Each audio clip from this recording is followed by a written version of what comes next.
my first exposure to job to be done was really in the 90s, end of the 90s, when I was working for P&G, and we were doing job to be done without having the name for it.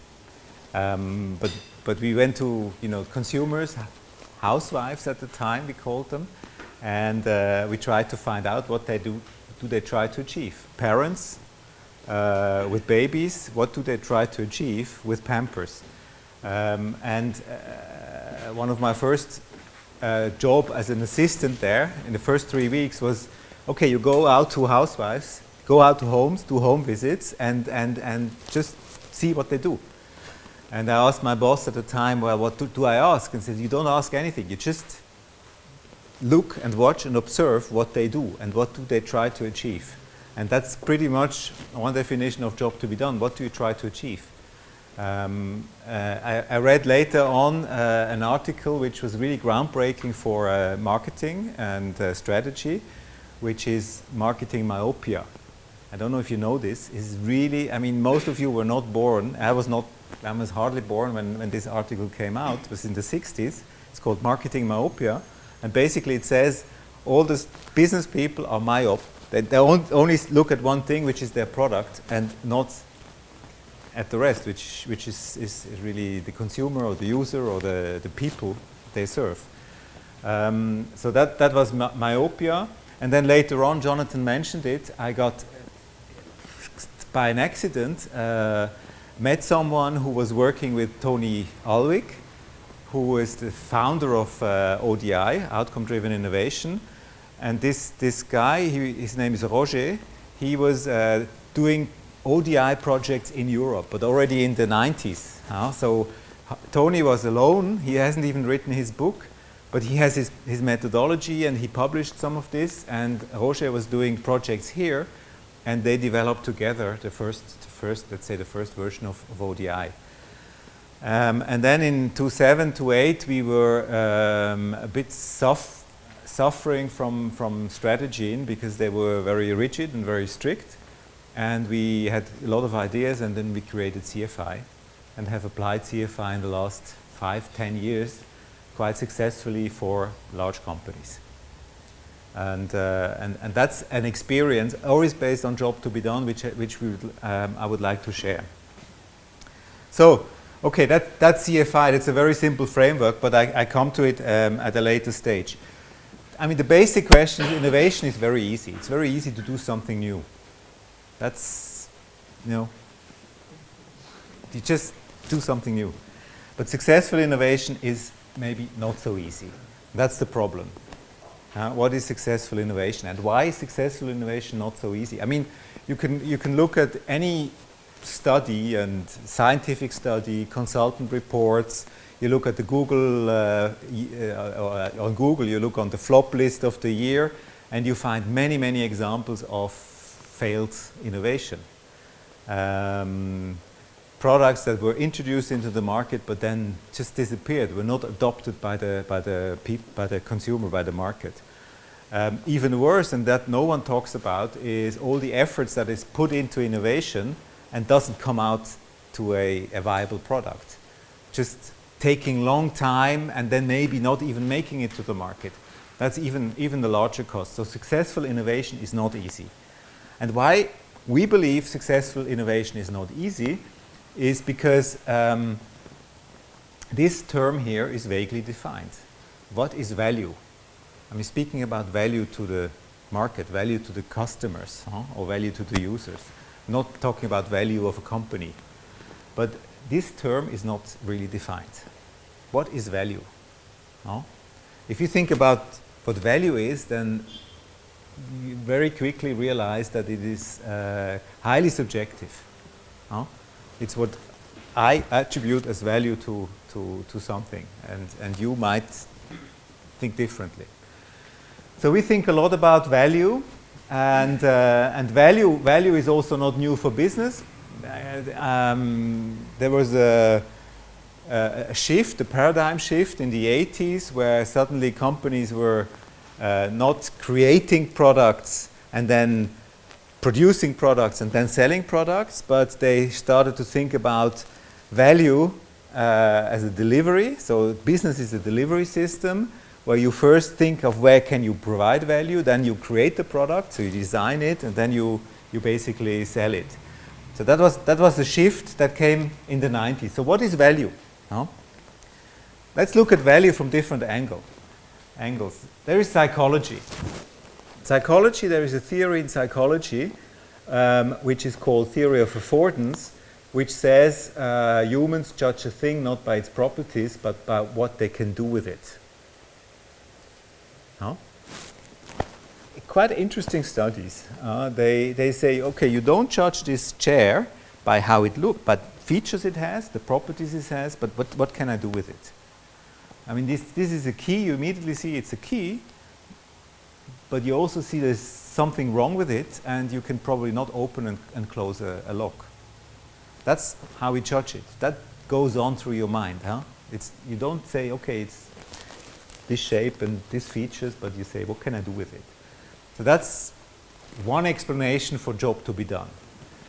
Ted Levitt is, in our view, the founder of job to be done. Ted Levitt wrote this article, Marketing Myopia, in the 60s. He coined this phrase, people don't want to drill, they want a hole in the wall, just to open eyes. And our impression is that many people, when they hear this, they immediately know what it's all about. It creates an immediate mind shift. So when you're a startup and you start to think about your product that you are creating, what kind of products are you creating? What are you doing? Software. People don't want software. They don't want to, not even software as a service. They don't want, what do they want? What's the hole they want? What other products are you working on? Who is in software? Who is in something else? We put internet on airplanes. Huh? We put internet on airplanes. Internet on airplanes. Okay, you can say people want internet on airplanes. Huh? But what do they want? Yeah, exactly. What's the job they want to achieve? So, I mean, of course, Levitt knew this because it's going halfway. It's not the hole in the wall they want, But what do they really want? They want to put up a bookshelf, or they want to put up a painting, or that's the job they want. And the drill is only a solution to get this job done. So that's typically what job to be done, but in our view, the start of job to be done was this perspective shift. And it can do a lot when you working in larger companies and they are all focused on their products, and you start to shift the perspective to this, then immediately something good is coming out, can come out. So it's really a perspective shift. Then there was Clayton Christensen. This is a history lesson. There was Clayton Christensen. Who knows Clayton Christensen? Who has read from him? He was the total hot guy in the internet .com bubble. He's a Harvard professor for innovation. He's a fantastic guy, a great charisma, and he published a book called Innovator's Dilemma, which basically explains why what's the dilemma of an innovator. So he talks about not perfect solutions which the innovators create, and they're getting better and better and better, so they disrupt suddenly the established players. And the dilemma was then solved with his next book, which was Innovator's Solution, where he proposed a solution. And one part of this solution, one chapter actually, chapter 3, was all about jobs to be done. So he basically took the concept, which was old, and he put it into innovation. It was before it was in marketing, consumer goods marketing, he took it into innovation. And he defines the job, which is the most popular definition at the moment, the progress of a user towards a goal or a purpose. So it has two elements. Let's think about this. There is this goal and purpose to achieve. That's the hole in the wall, or that's the painting we put up. And then he talks about the progress of a user. So the progress are kind of the steps to get there. But it's not the activities in its pure sense. It's very close, to an activity or to a workflow or to a journey step, but it's in our view a little bit different. And he also says in certain context, in certain conditions. So the context also comes in, which we haven't put here. But progress of a user towards a goal or a purpose. That's Christensen.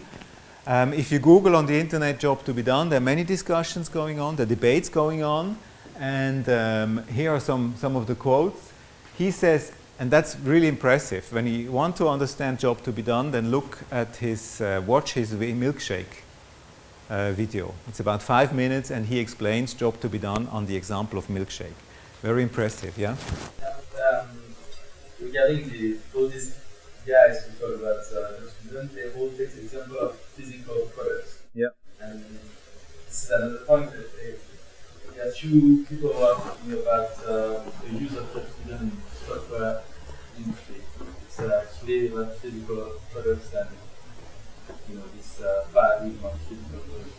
It's kind of weird because many examples are from physical products, but that's in general the case. Not many are from services examples, but I think the application of job to be done in services and in software is even bigger.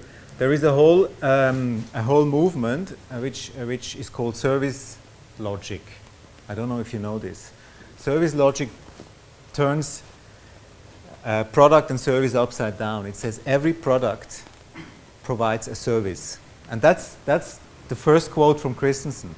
A product, he says, people hire a product. They don't buy a product, they don't use a product, they hire a product to get a job done. And then when something better comes along, they fire the product. So this works for investment, like, for example, Caterpillar trucks. They don't own.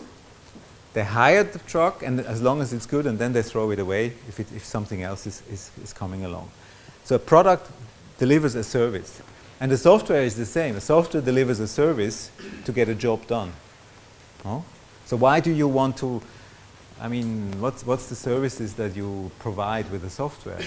Okay, you take Microsoft. What's the service of Excel? What job does it fulfill? So that's an interesting question. So hire a product and then fire it when you don't want it anymore, when something better is coming along. Job is a way to express a user need, that's Alvig, and provide a frame, a customer-centric frame that's independent of a solution. Here, customer centricity is a buzzword that has come up. Okay, so he has put that in to be on the safe side. But the important sentence in our view is independent of a solution. We call that solution-free. How do you take out the solution? Why is this important? Because if you ask users on a solution level, the user is boxed. He's boxed in the existing solution. And he will give you ideas that are boxed in the existing solution. That's by definition not innovation. So you have to take the user out of the box. And that's why it has to be solution-free. Yeah? Quick question, and maybe you'll touch upon that later, but to me, user stories and the 5 whys are really the same as sort of jobs to be done, as in digging so long until there's really no more to dig to. Yeah. So how do you see those sort of not competing with each other, but sort of being replacements for each other? Well, I don't know the 5 whys so in detail. Why until you But we use these techniques. So we ask why. It's called laddering. You go further when we do explorations. We use it. I think the big difference is that we have clearly defined what we look for, and I'll show that. User exploration can be very frustrating for innovation purposes because you don't get any innovative ideas. You do user exploration, prototype testing with users in the agile way. It can be dangerous, can be, it can lead to wrong results because users are human beings, and human beings don't like things that are new, that they don't know, and then they kill it. So prototype with users is, we don't say don't do it, but you have to be careful. I think what is important, what we think is important, is job to be done is a frame to define what you look for. And that is important. A good way we like job to be done is a lens through which to understand value creation. Or we say job to be done is a concept helping companies, startups and big companies, to define and predict what will be of value, what will be valuable for people. That's how we define it. Of course, our business model is companies. We provide services and projects to companies.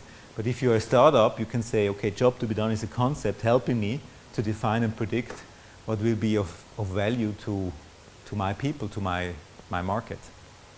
No? Okay. So far, so good. There is this drill and hole in the wall is so inspiring to some people that they get misleaded and sidetracked. Huh? It's not so easy to apply, because once you start, you realize that there's so many jobs that you have to understand, or that they are on so many different levels that confusion is there quickly. It's not like Osterwalder saying pain, gain, and here is a job. It can become very complex. So how to manage this complexity? And the first thing is, job to be done is not just the function. So job to be done is much more than a function.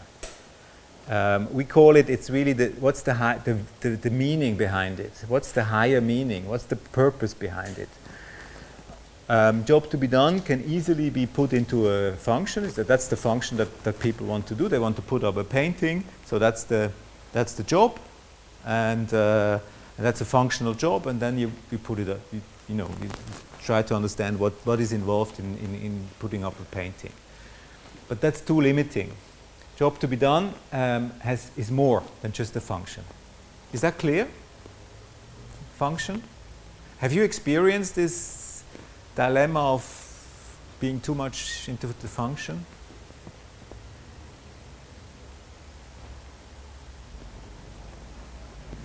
I tried the just sentence. Yeah. As recorded, and it's harder to define the emotional job than the functional one as well, because that means you really ask the good questions to get this sensor.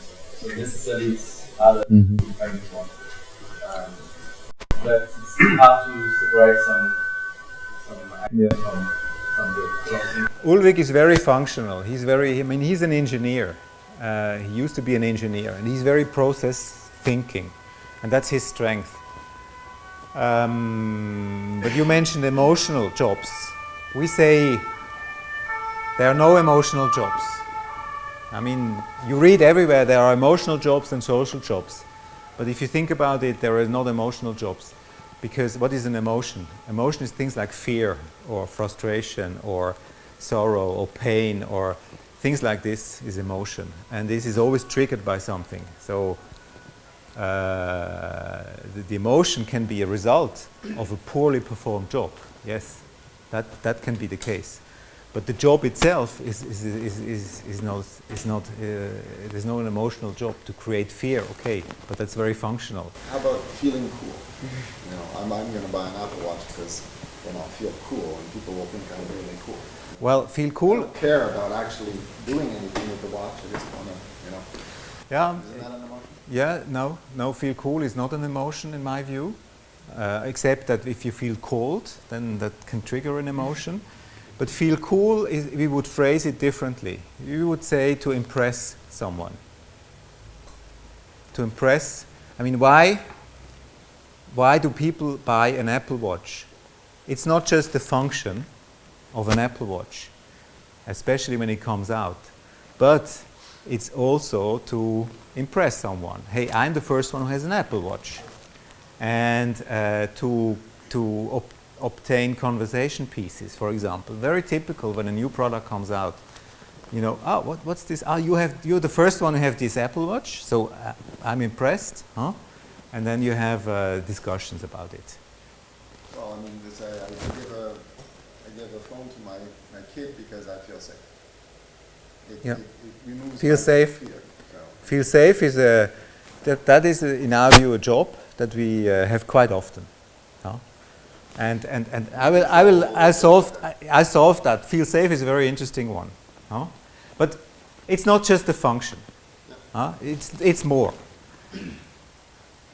Okay, we have this example. Grandpa's watch clock stand is in the living room. I mean, first it looks ugly. Time is not precise. Sometimes it stops. Why is it still in the living room? What's the job of this clock? Is it still in the living room? Huh? Is it still in the living room? Yeah. Why do people hire this? You know, it's more, okay? This clock has a meaning.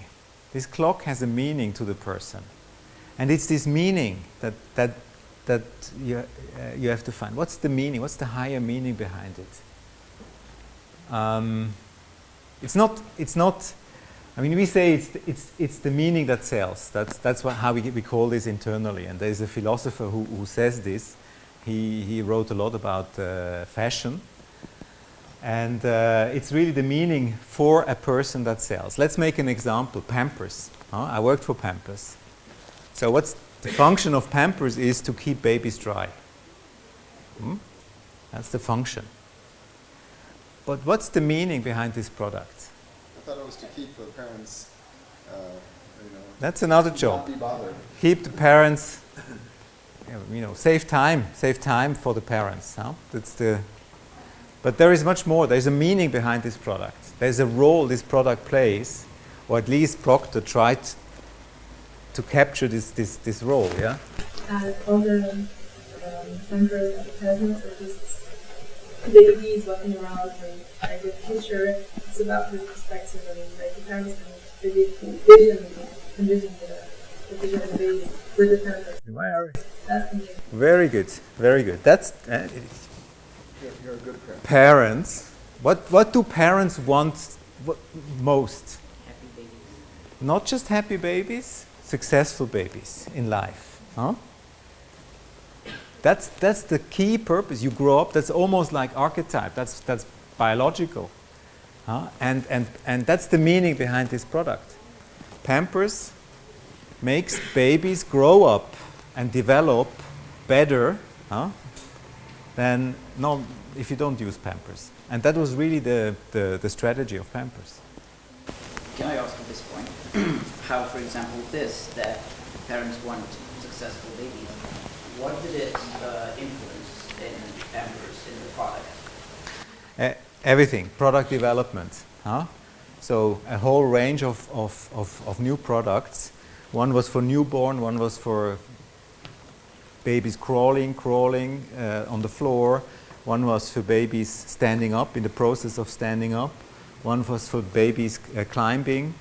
So it was a whole range of about 6 different products which were really fit to the development stages of babies. So 0 to first month to 6 months, 6 months to 12 months.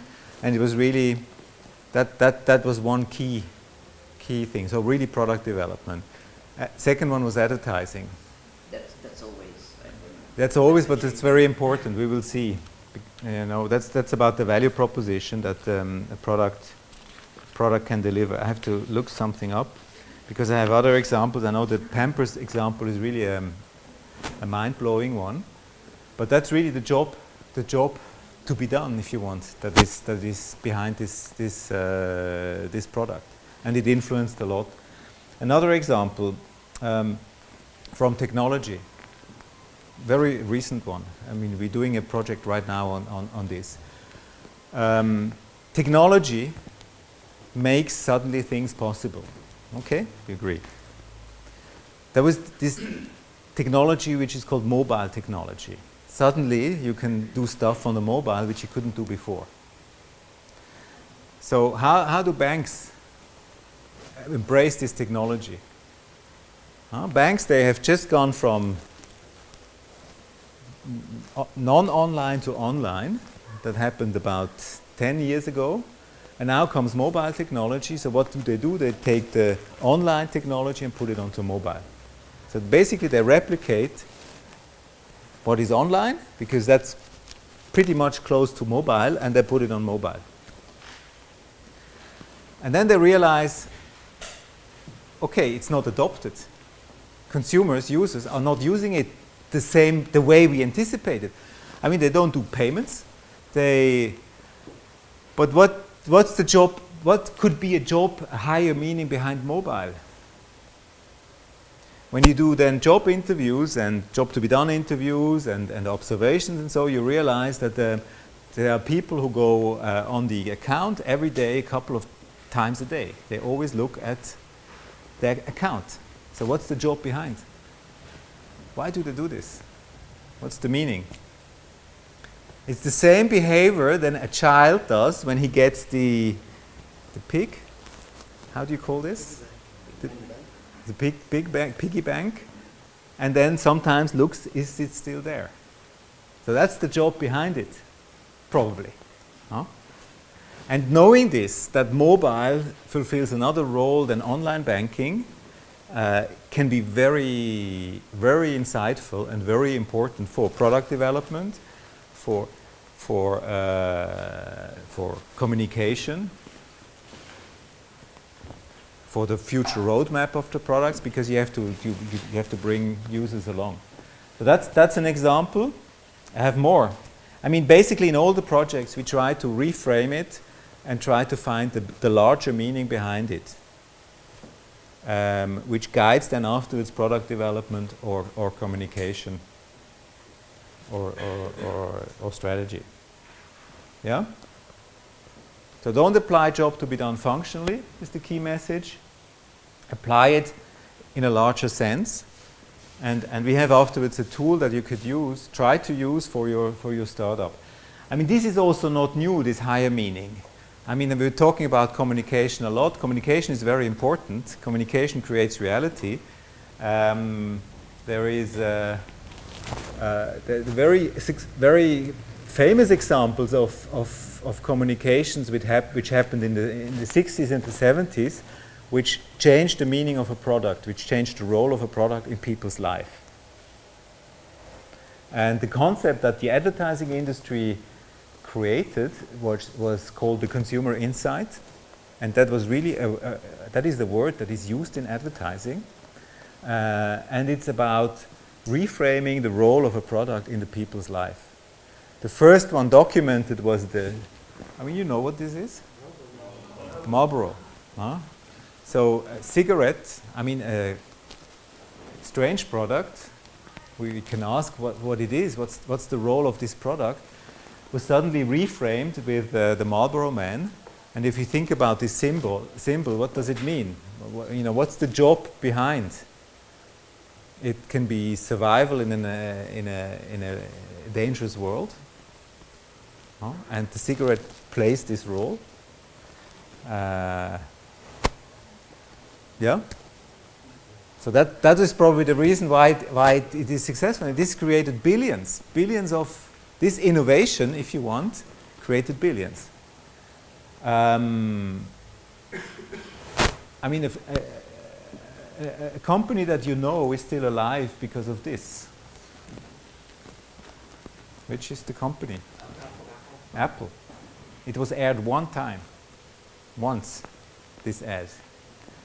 And it reframed Apple as a brand, because the product changed as a brand totally differently, and probably Apple survived because of this ad. Think different. Huh? Don't think Microsoft. Don't think different. And that's probably, that's the reframing that happened. Think differently. Huh? In English, it's think differently. Think differently. Yeah. Think differently. Sorry. Yeah. No, but so it is think different. But that isn't. I mean, they on purpose made a mistake in the English to make it think different. Yeah. They made. Yeah. This is true. Yeah. That is Nike. Nike. Yes, do it. That's another example. So there was a technology, which was the Air technology, that was as good, as bad as Adidas. I mean, it was just a technology. Adidas was saying, we have the best running shoes. Look, even the German team, who just won the championship, uses it. So it must be a good product. But the insight was the job that a user wants to achieve is, I want to be professional. I want to be like a professional. I want to, you know, my ambition is to be like a professional runner. Just do it. That was the promise of Nike. So communication, yes, it's I mean, it can be very important, but it also guides product development. I think it's strange to have the Marlboro Man and the Apple next to each other, because whereas the Marlboro Man sort of reframed the product, the Apple app didn't reframe the product. No. They're the idea, and the product came first, and that was just one sort of manifestation of the core idea. Yeah.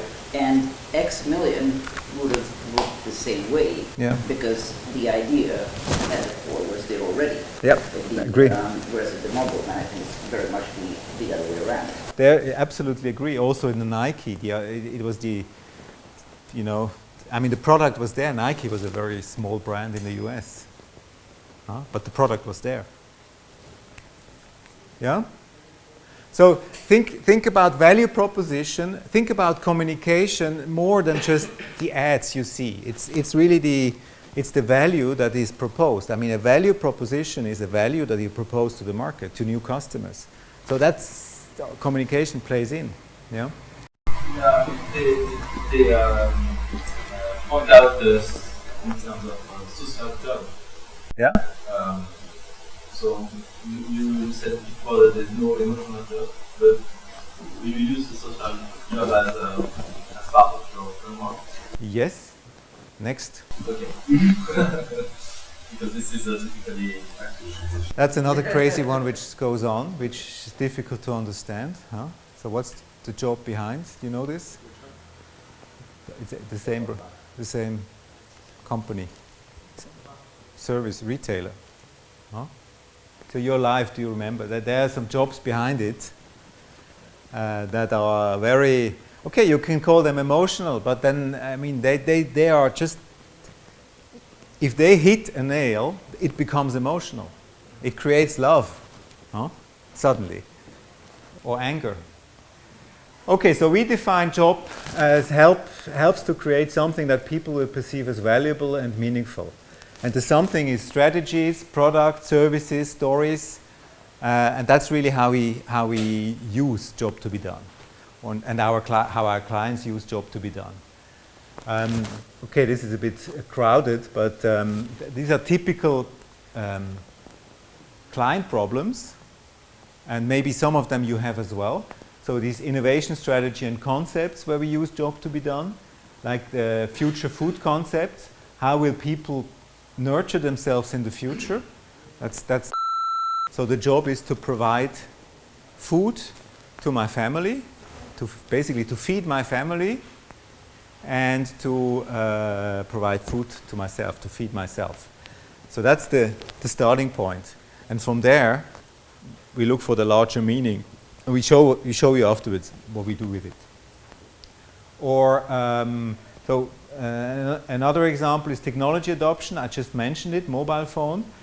Technology, there's so many technology coming around the corner. How do you adopt it? Now blockchain.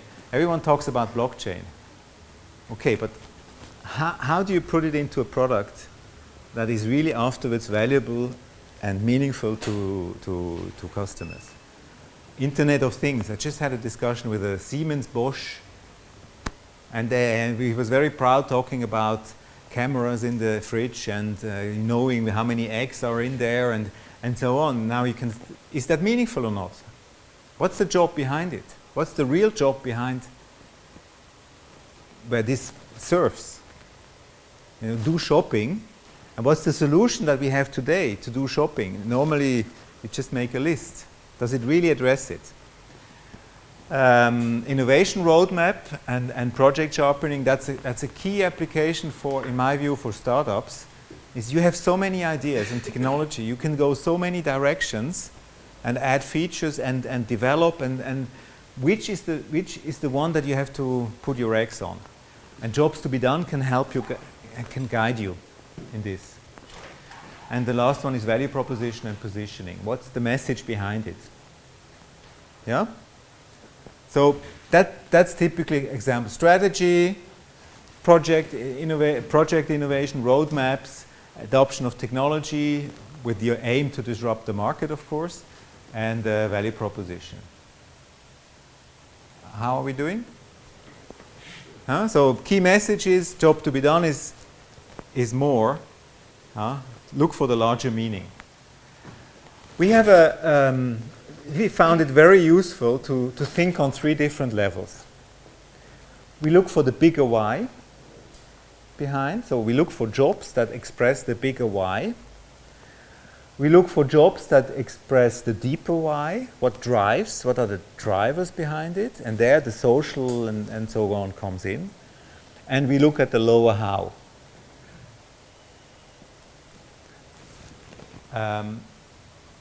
We use a framework, and you can use that as well, a framework along all the 4 steps of a CFI project. In the framing phase, we ask ourselves, what's the level of altitude we have to go in? Sometimes the level of altitude is quite high, sometimes it's quite low. Yeah? Is it exemplify the previous slide? Just with Pampers or whatever? The Pampers. So the lower how, I mean, what's the core job is I would say, starting point, I haven't done a job study on Pampers, I was just working on it. But keep baby dry, keep parents happy, keep baby happy, that would be the core job. What's the higher, the bigger why of the parents, because the parents buy the product, is make them successful, basically, grow the kids, develop them. And the lower how is then, how do you do it?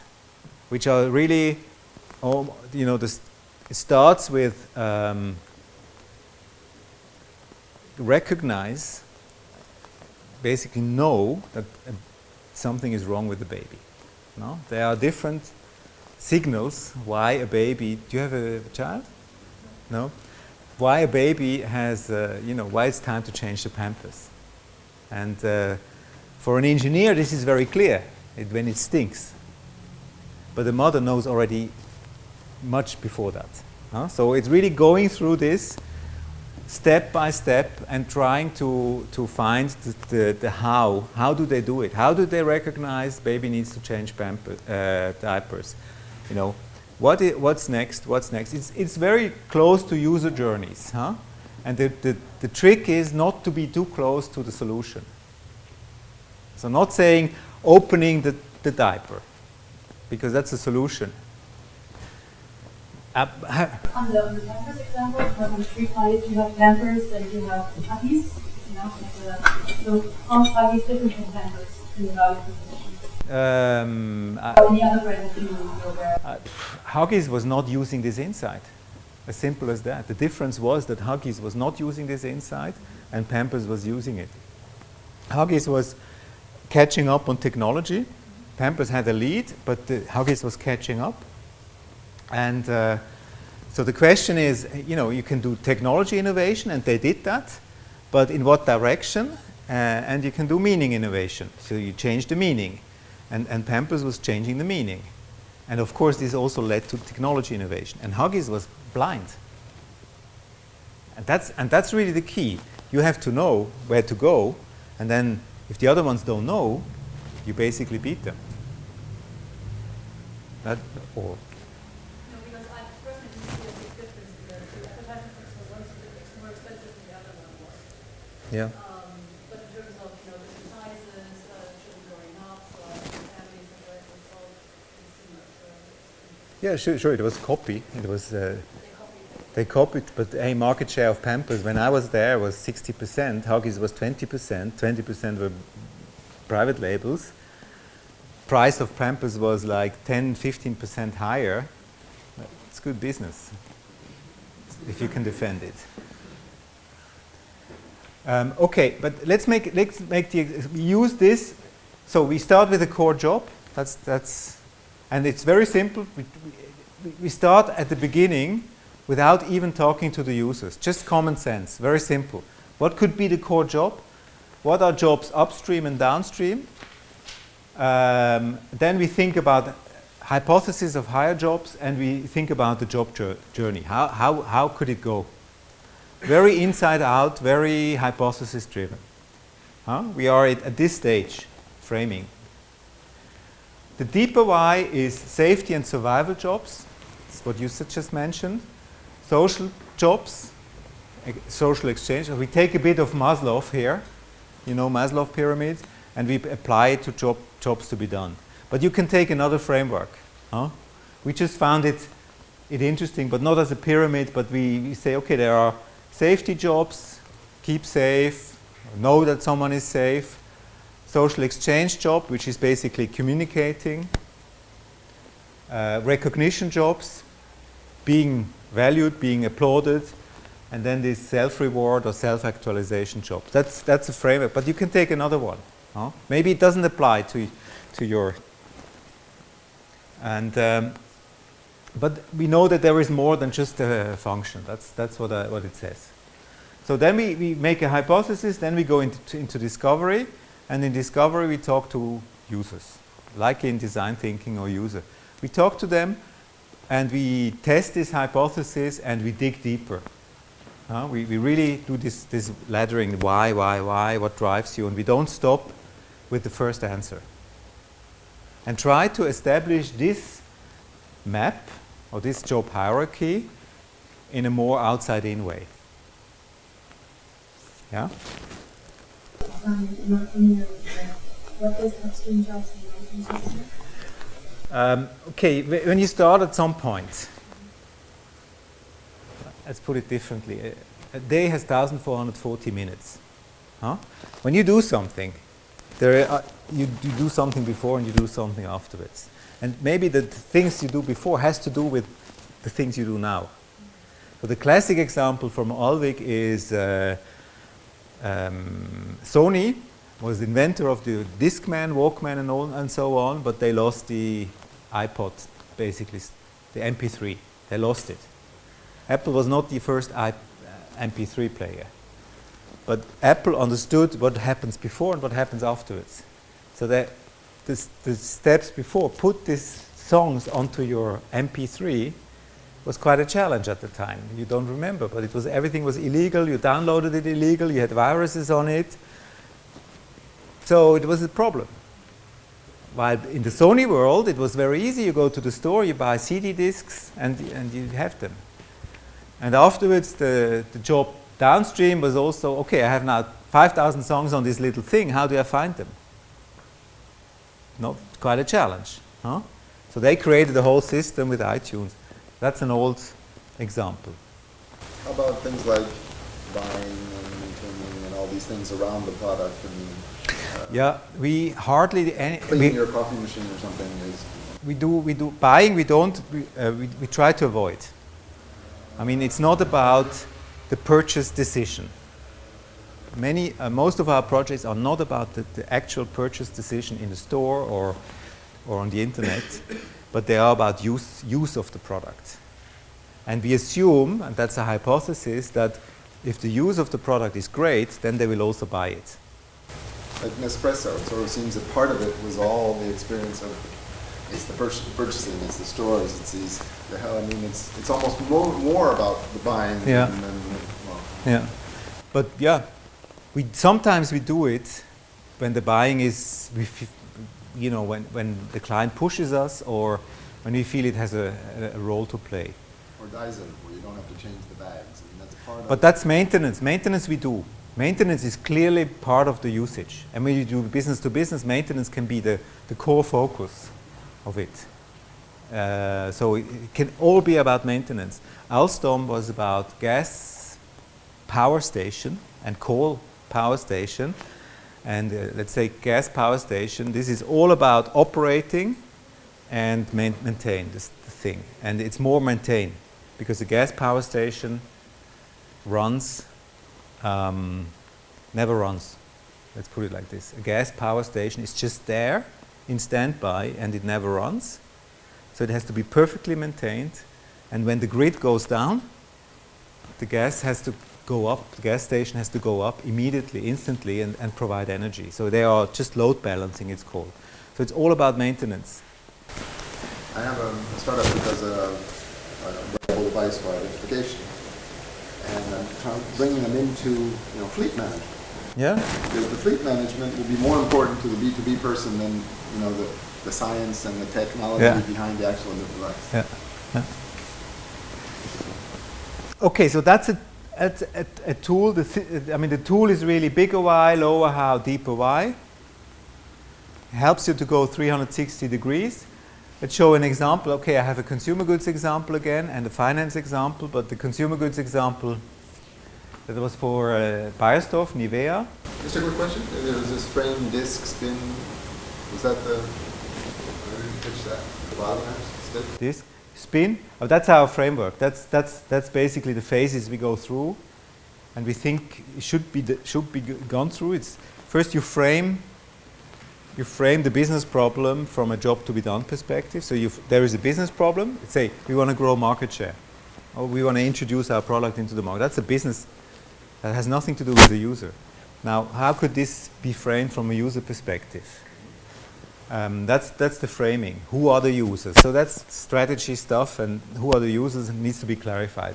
Discovery, that's two things. That's exploration.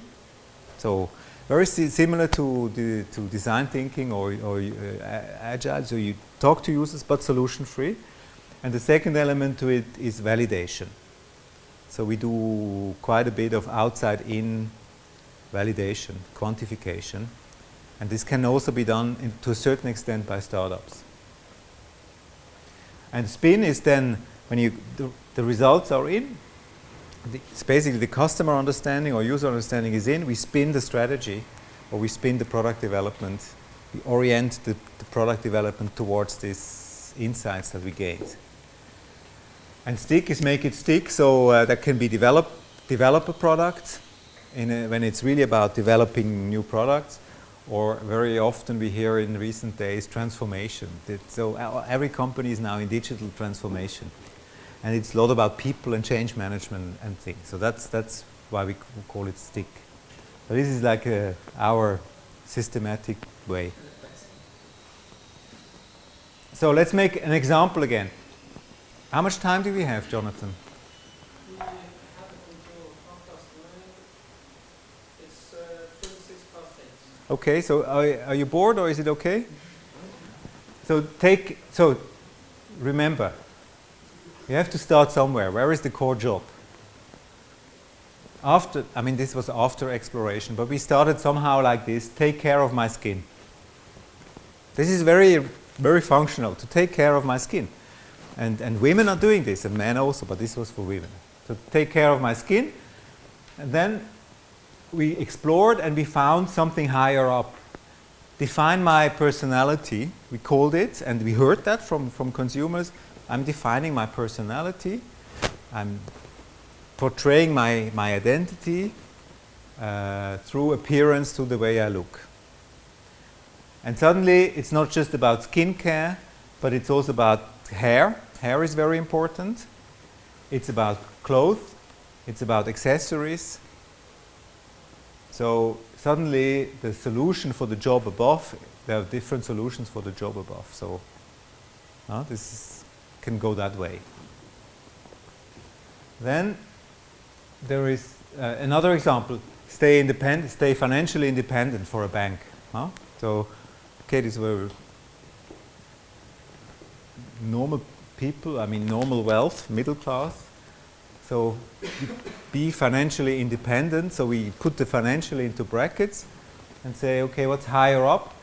To live a self-determined life, and finance, money is important for this, but health is also important for this. Lifestyle, career. So suddenly other jobs, sub-jobs, other product categories play into the same job, higher job. So it can really help you understand competition. We helped to design the FIFA football museum in Zurich. And they came and said, we want to create a museum. We said, museum is not good, it's boring. What's the job you try to achieve? And then users were families and singles, friends, we called them, friends and families. So what are families doing? What's the job that they try to achieve? Spend time together as a family. Now, what's the competition? It's going to the movies, going to somewhere, no? And suddenly the competition is totally different than what they thought in the beginning. They were always benchmarking them against art museums and other football museums, and we changed that perspective. And it is now more an entertainment park than a museum. Yeah? You rank the different jobs, or does it even matter? Like when you clearly define that, to do that with different jobs, does it make sense to rank them? Like one is really much more important than the other? It could make sense, yes. It could make sense if this is really the question, the business question. So if it's really a strategy question of where do we want to play, what's the job, the overarching job we want to address, it can be very useful to quantify this, because it tells you where to play. But many companies are stuck in their business model, and they would never think about going into healthcare. A bank would never think about going into healthcare. But maybe it's important for a bank to know that health is also irrelevant. So then, okay, go back to skincare. What is before, what is afterwards? Huh? So you can, here we took the day. So you wake up, that's the first thing you do. Then check how I look. So people watch into the mirror, and women, and they check how do they look, how does the skin look. So that's a first step that is important, and they assess, okay, I look, it's different when I have just went out the night before, drank till 2 o'clock in the morning, smoked a lot of cigarettes, and then I look in the mirror, it's different than when it's an easy day. So that's where it starts. Then there are different options, and then it goes into the care process, and then afterwards you go to work, they go to shopping, they go to a party, dinner. These are other jobs. They enjoy compliments. Huh? And here also, and we haven't showed this, is the deeper why. Why are they doing this? And it could be safety and health, for example. Health could be healthy skin. It could be social, so that other people like me. No, that's very important here. And if you think about purpose of skincare, it's being liked. And less, yeah. So we also look at this other things behind. And then we go down the deeper how, and we really explore what they do. So they assess, that's the mirror thing. They prepare the skin, they apply, they let the effect unfold. There is a first effect, and then there is a longer lasting effect, which is difficult to measure, but they still do. Yeah? So there you're in the solution then. We try to avoid. What we say is we try to be on this level, we try to be solution free. So take container is not good. Huh? That's clearly pointing towards a solution. But sometimes you have to be pragmatic, because packaging packaging is important, and if they want to stay in creams, then probably do it. But the mandate was also look beyond creams. So we had a lot of things that was really without creams. It was about Botox, about, the solution to it, food. Yeah. If even the lower how stays away from function or Solution.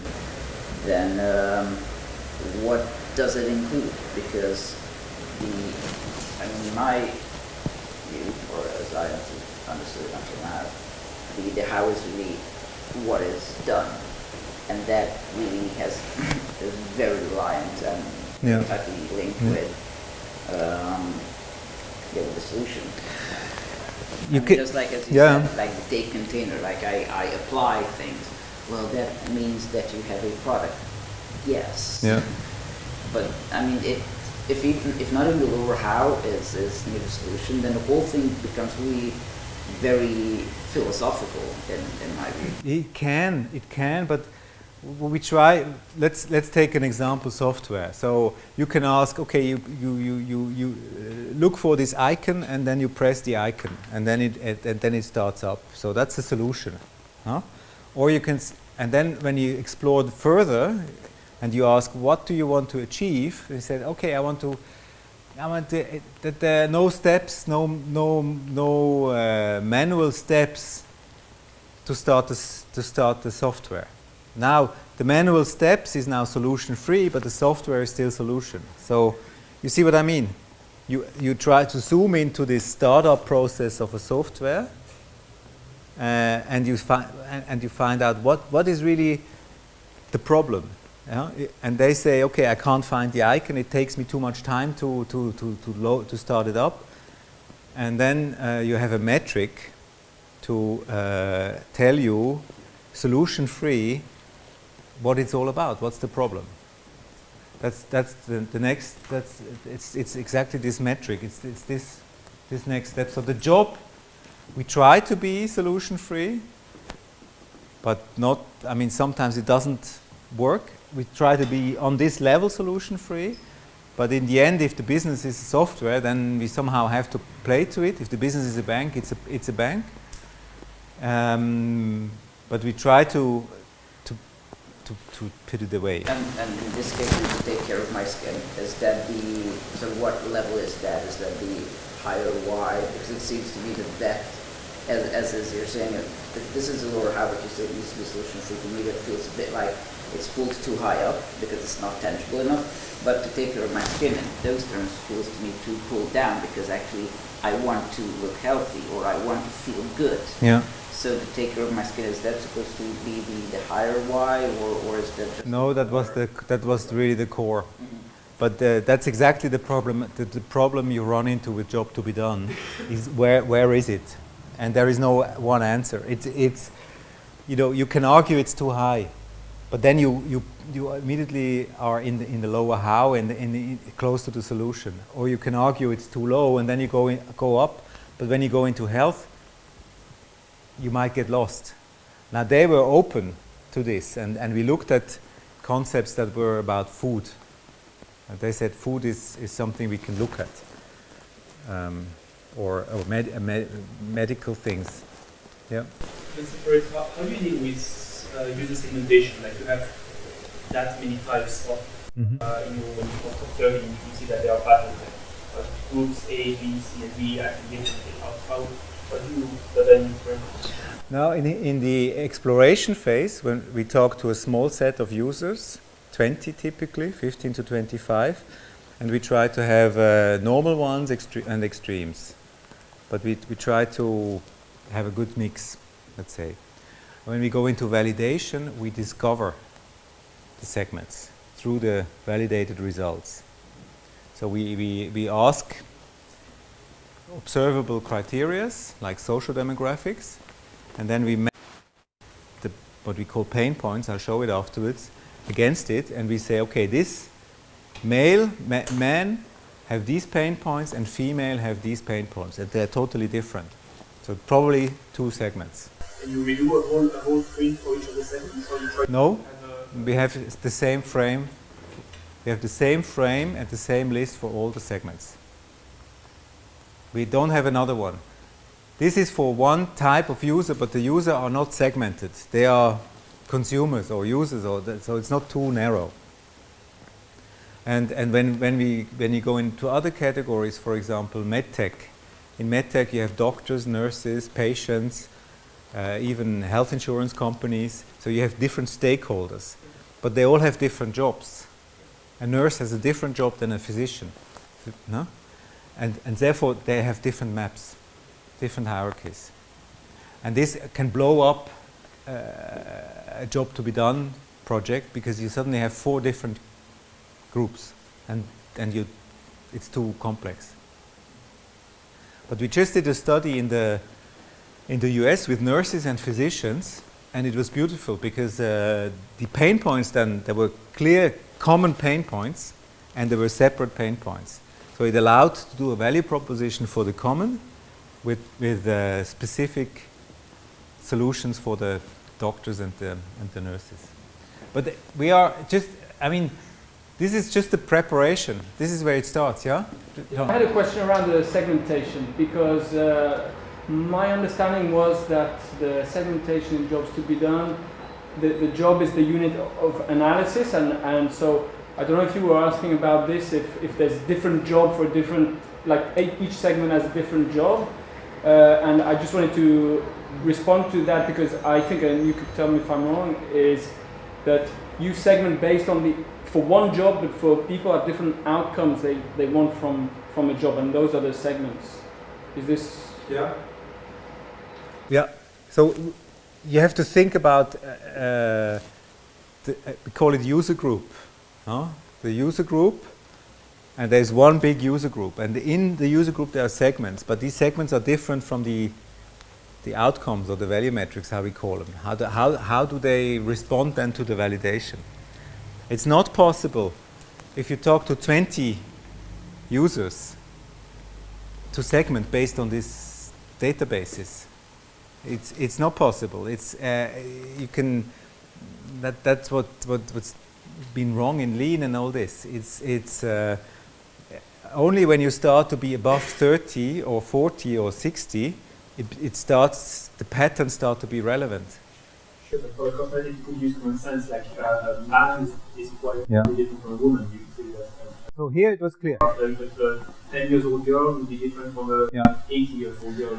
So in exploration, there were about 20 or 25 women that was defined, not for men, for women. Different age groups. So there was a mix of different age groups. There was a criteria. They were all in Germany, and there was a kind of a criteria, kind of lifestyle. We wanted to have people who had a wilder lifestyle and noble lifestyle. So, but who smoked, for example, before, or drink alcohol, and so we did, but that was a definition. That's you have to define it. Yeah. You just mentioned that the patterns start emerging when you have developed 30, 40, 50 people that you've interviewed, or and I'm just wondering, because in sort of software testing, there's often sort of this number that from about sort of 5, when you talk with 5 people, then you pretty much have 80% of your problems identified. It's the remaining 20% that you can sort of get on there, but the value of one interview sort of starts initially already very low. Absolutely, but that's not pattern recognition. That is exploration. So if you talk to 5 people from the same group, you get probably about 60-70% of the metrics. We call them metrics. If you talk to 20, you get up to 95%. But it's not the pattern. Then you look for the. I first have to explain this first, and then it becomes clearer, because this hierarchy is just the first step. That's just the basis. That's the starting point. Once we have this, we dig deeper. We go into each step and look for very specific metrics. How to find out how consumers or users are feeling, are evaluating how the job is done. Only then it starts. So and we need this very concrete and large extent of metrics, because if you give a developer a brief and say develop something convenient, he will develop something that is convenient for him and not for the user. That's a bit the problem. So we try to get this bias out of the picture and have the concrete insight. So what do we do? So we ask about a job. We start with a job step. one on the list. It can be higher up or lower up, and then we trigger stories, problems. There are not so many. I mean, it can take time, it can take steps, it can lead to a wrong result or a good result. Sometimes, sometimes good result, sometimes it doesn't work. Be sure that something is happening. So we're triggering stories. This is an example from a doctor, and through the questioning, there were these stories about amongst doctors. It's quite common to ask, how many charts are you behind today? A chart is a patient record where they write basically down, and they're constantly behind on the charts, and they say it like this. I used to work the documentation after work. That was horrible. It takes me more and more time now. I try to finish the documentation before moving on to the next patient. No? So we try to trigger these stories, and then based on these stories we work with the respondents to phrase a statement, a metric, we call it, a value metric. For example, here it was to have to work overtime as rarely as possible to catch up on the documentation. So these statements, Tony calls them outcomes, Christensen calls them hiring criteria. Tony has defined what it is. It has a clear syntax, a bit complicated one, a bit odd one, but it is defined. Christensen has not defined it. He just talks about hiring criteria, and we have also defined it. We say it has 3 elements. First element is the result you obtain or the result you want to avoid. That's the key. What do you want to obtain or achieve, or what do you want to avoid? And here you can take out the solution. What you want to achieve with pressing a button is that there are as few steps as possible. So you want to have, or that it takes as little time as possible. So, until the software, or until you can start work, let's say. So the result is you want to start work. The unit is as little time as possible, and then there is maybe a context that you put in. So that's what we try to do. And by talking to 5 users, we get about 60% of these all possible statements, and there are about 120. And if we talk to 20 users, we systematically get 200 of these statements. And they are all written in this format, and they're all put into the job hierarchy where they belong to. So it's hard work, but it's key, because each one of them can be a great insight, and can be a specification for product development. It can be a business idea on its own. But when you talk to 20, you had 200 of these statements. You don't know which of these statements is important or relevant. You don't know, because only one. If one user says it, you take it. But you don't know. If 5 users say the same thing, you still don't know if it's relevant, because there can be 15 others or 25 others who don't say it. That's just science. And that's where lean is dangerous, because lean tries to iterate quickly with the hope that the iteration will lead to the right result. But it can take a long time. So that's why we are lean. We try to be lean, but at the same time we have to be careful. So that's the value metric. Tony calls them, ODI calls them outcomes and hiring criteria, and they are very important. Just about the units, you know units, kilometers per hour. So to drive a car, kilometers per hour, that's a unit. How fast? You can rephrase that, and that it takes as little time as possible until you arrive. Clicks per order, that's a known metric in software. But you can also say number of fearful moments when you drive in a car. You know, this happens. There are these moments of fear happening, And the context when you drive yourself, or when it's raining, or when you are a passenger, that can be different. So these units, you have to be creative with the units, but it works. It works, and that's how it's judged. We did car studies. That's how they talk. You know, I had this horrible moment, and I thought we crash. How did you feel about it? This was not very good. So is it important for you that during a trip you get as few of these horrible moments as possible? Yeah, I don't want a few, I want none. No? So we have then a scheme in our head where we say, okay, never have a moment. So this is a bit complicated, but that's the scheme we have in our head.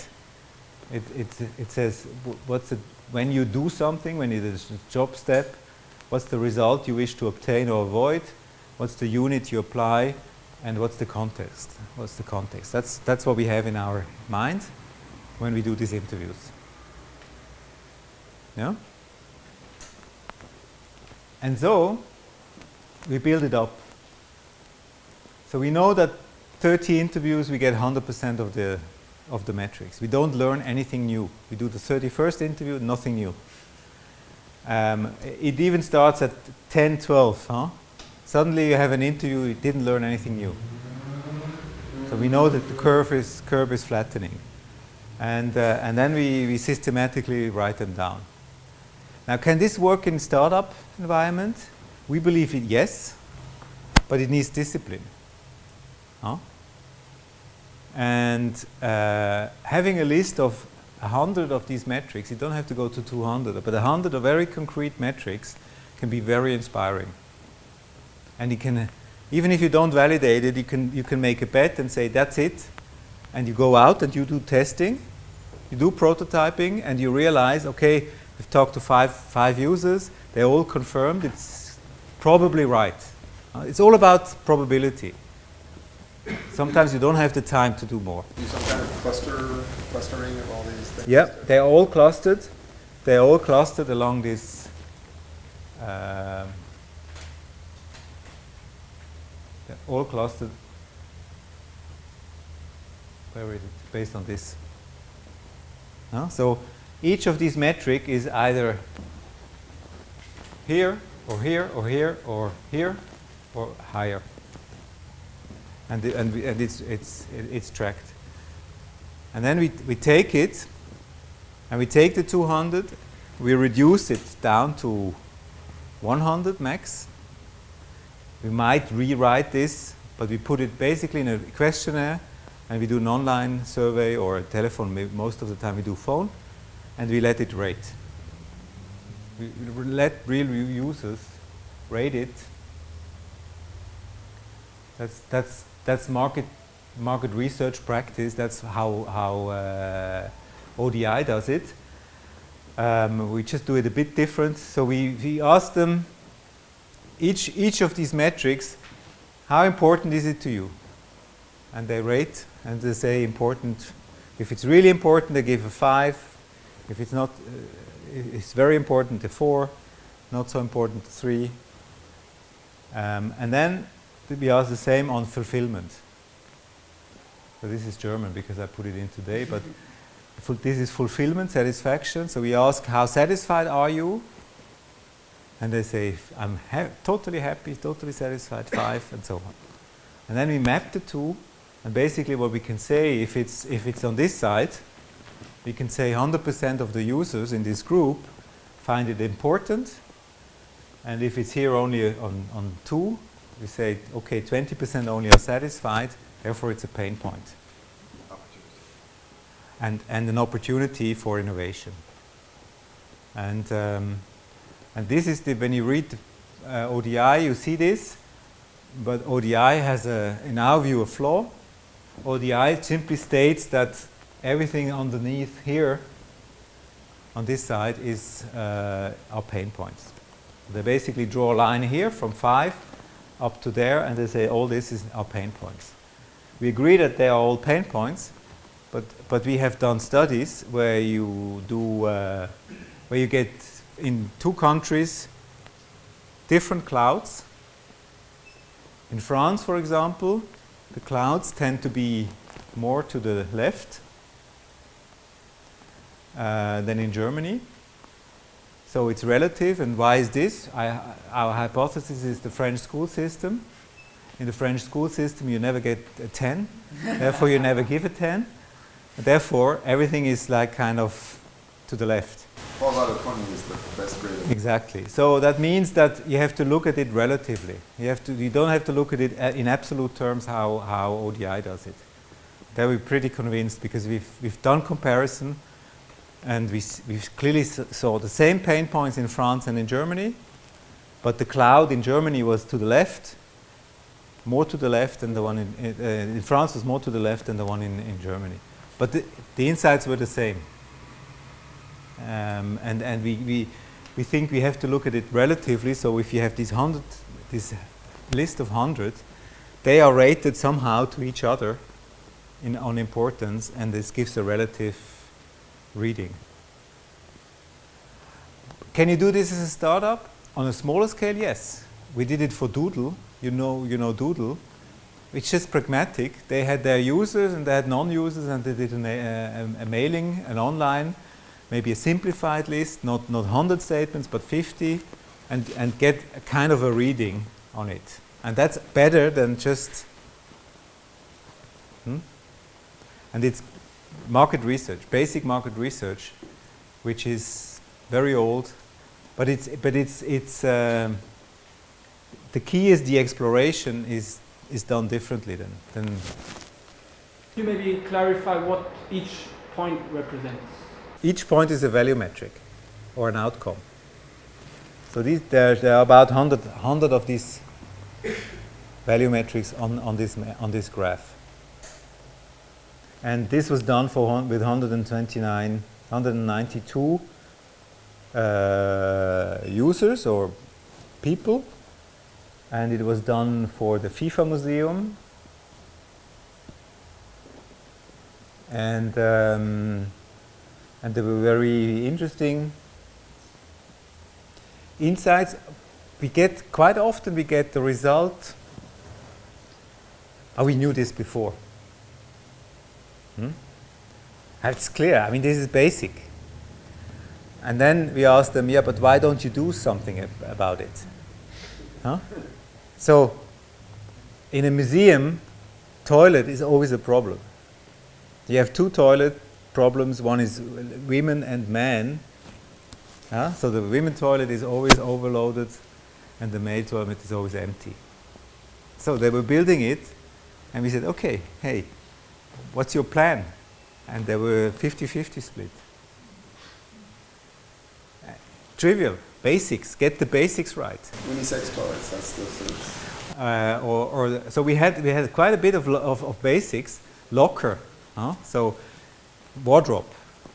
You put wardrobe system or locker system. So today people come, it's not coats anymore. They come with bags and things like this. And then also insights, for example, real things that are higher up. For example, leaving a place like this. Now, before you have all the excitements going up and down, then you leave it and it makes.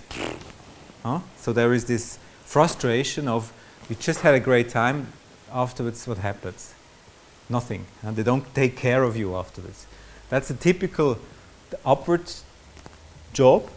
So how can you manage to travel home from the museum home? How can you celebrate this? How can you do more value there? Because it was a frustration point. Yeah. How much, I don't know how well users are able to answer without much bias the thing. But I see usually it's 1 to 10 for 7. Mm-hmm. So, and how much through observation will be able to actually have remove such bias or introduce more? But is there, and you do it a bit with these two steps, like the first step is observation. How much is that different than if you were doing more observation with more people, or is it so usually it's marginal the difference that hey, don't care actually? I mean, in our experience, and some people don't like this, but we think with observation you gain something. There's no doubt about it. But observation, ethnography, is always combined with interviewing. So they always observe a behavior and then they ask. Huh? We sometimes, we do home visits, but sometimes budget does not allow to do observation. It's simply too expensive. We worked for farmers, for Syngenta. I mean, the job was to grow crop, and that starts in January and that then ends in December. So that's the full job. You cannot observe. So sometimes observation is very expensive or even not possible. We sometimes, I mean, we think, we claim that with our interviews we get almost as much out of an interview than out of an observation. That's a claim. We cannot prove it, but we have some evidence. We did, for example, for a car. It was about seats, car seats, and if you drill, you get suddenly this funny behavior that you would observe. So people get into a car, and then you ask, so what's the first thing you do? And then they start the engine. They say, no, stop. Let's start again. Okay, you open the door. Okay, solution. You open the door. What do you do next? Well, no, I open the back door. Why do you open the back door? Because I have my bag. And then you start to discover things that you would observe. They open the back door and then they put the bag in the back. So you can achieve quite a bit via drilling. But if of course, sometimes you miss. But it's not about perfect solutions, it's about good enough solutions. And we believe the trade-off between interviews and observations sometimes not justified. Did you use Jairus candidates for the medium and you ask participants to their journey day? What is doing? Diaries. Do you find this we used it, but not extensively. And I think it's a great tool. I think it can be useful. But again, it's the same question. Okay, you ask to do them the diaries. They write something down. It can be interesting, and then you have to analyze the thing. At our time, if you work for a bank, is expensive, so we charge money for it, and then suddenly doesn't fly. But as a startup, for example, yes, it could be a good tool. We do forums. We go into forums and we do analysis of forums. What do they discuss? So what are the topics? But we prefer to have the face-to-face or Skype interviews or so. Yeah? The key is you have to separate. There is exploration and there is validation. You can do only exploration and then make a guess. That's okay. If you don't have the money for this, it's okay. It's always still better than do nothing. Yeah? But when you do exploration, do it the job to be done way. That's our message. Try to get the solution out. Try to think the bigger why, the lower how, the deeper why. Really open up. Put yourself into the job perspective and don't ask your solution. Don't go in there and say, unless you do quick prototyping, but if you want just to discover, then you go in there and say, what do you want to achieve? What's the job you want to achieve? What do you do? How do you do it? What goes wrong? What takes time? What's annoying? What's great? And there you discover. And never go in and say, we have this great solution. We think you want to know how you find it. You're so biased. You want to hear it's great. And you hear it will be great. And then you launch it and it will. Okay? So there are tons of analysis. Don't have to go in it. But what we want to share in the last 15 minutes is a bit about these debates that are going on, because there are a lot of debates going on, and we also Twitter and participate sometimes. We think some of these debates are silly. There is, for example, the origin debate, so they discuss who started it. Okay, you can debate it. We have a point of view. It was Levitt. And none of the other ones but it's silly. No? Then there is the innovation debate. That's not silly, but innovation is much more than job to be done. I mean, it's about the innovation strategy. It's about building an innovation culture. It's about, okay, selecting the right ideas. Maybe now job to be done comes in, the way we do it or the way ODI does it. But innovation is really a big topic. Even do they want to be innovation leaders, companies, or do they want to be followers? Innovation is risk. So you have CEOs saying we have to innovate, but then they don't take the risk to innovate. There's no budget. So there's a really, I mean, the debate is big. And job to be done can help, partly. We really focus on the purpose debate. What's the purpose of job to be done? Which aspects of the jobs to be done theories help to do successful innovation and why? And I think that's where the debate should be.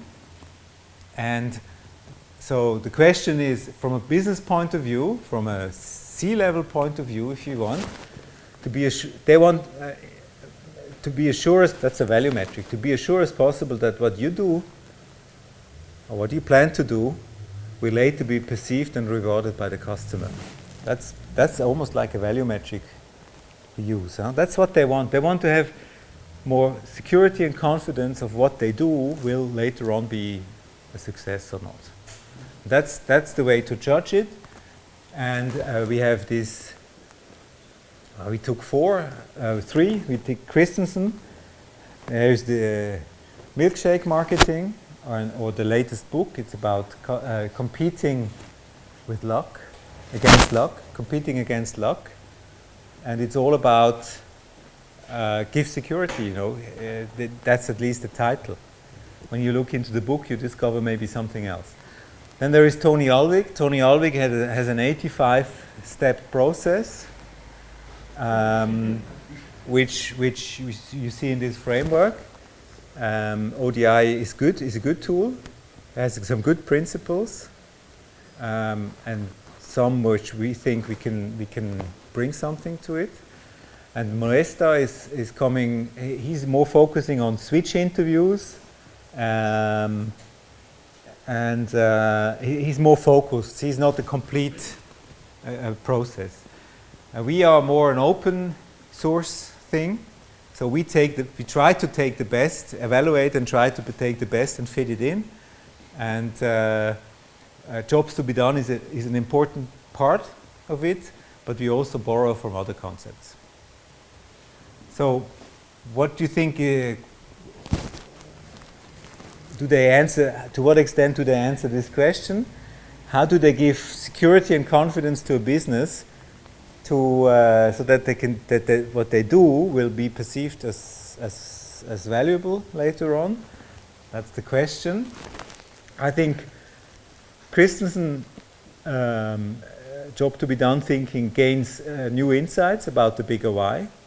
Christensen is really about the bigger why or the other why. So the milkshake is not just to feed you or to make you full, but it's about, if you know it, about a boring trip to work of 2 hours and keeps you busy. So that's like a bigger why or another why. So that's where he's good. And he has, in his new book, some great examples of these bigger whys, and it can be really inspiring. He's a bit general and fuzzy. He never tells how to do it. And that's a bit a critique. I mean, job to be done is presented to you. Also, Walther, he says job to be done is great, but then how to do it? It's kind of, you think it's great, but then you try to apply it and it doesn't work. Or it becomes complicated. So he's a bit, there's no guidance about how to frame it, how to explore, how to do this exploration. We've never seen anything about quantification. Maybe he does it, or Innosight is the company. Maybe they do it, but it's not published. Then Alvig is, he's really strong in defining and creating definitions and step by step. He has a crystal clear view of what jobs to be done is in his sense. He documents it well. He's the one who's marketing himself really best in the web. And he clearly separates job and solution. He's very strict on this, which we feel also important. Sometimes he's rigorous and inflexible. So when you want to apply it to a startup or when we apply it to our clients, it's simply not possible to do it in this strict way. He has a way to write the metrics, the outcomes, sometimes a bit artificial. He uses this minimize word, which is not a natural word. We think our way of phrasing it is equally precise but more natural, and he's not really agile and too much. But read the books. I mean, he's giving you very good guidance. Then we have Moesta. I mean, you know Moesta better than I do, but I read his Twitters and he always saying I'm landing from Tokyo and I was just in this bar. But I think he really focuses on these switch interviews and switch in itself is a contradiction because we believe it's not solution free. So he wants to understand why users switch from one solution to the next one. And that's an interesting question, yes? But maybe it's a bit confusing or conflicting with the job to be done logic. And he has really this focus. Yeah? If you want to read one book and you take The Jobs to be Done by Ulrich, I mean, that'll give you a pretty good start on how to I would say jump so. And then if you really want to go up a higher level, you need a lot of work. Oh, you talk to us? No, he's dogmatic. I mean, he's quite dogmatic, and rightly so. He says that's the way, that's ODI, and everything else is not ODI. That's his business model. I went from 17 to 84% success rate on innovation. Okay, that's yeah. It's good marketing. Yeah. I mean, we are open source. We take what we think is good. No? So, I mean, to put it simple, I think Christensen is the bigger why, Ulrich is the lower how. And yeah, the deeper why, I mean, we are also developing. The deeper why is something that is new, rather new, about 6 months old. And it's not sometimes clear what's the difference between bigger why and deeper how. And is there another why than just the bigger why? So I'm open here. I mean, that's why CFI is a constant development, and with every project we learn. Yeah, but we did. The principles I think are stable behind it. Job to be done is a great principle, and exploration validation, 2 steps is a great principle. Solution free is a great principle, but in the application sometimes difficult. Don't think just product, but think value proposition, including communication that can make a difference. Yeah. Okay, that's the framework we shared already. That's it.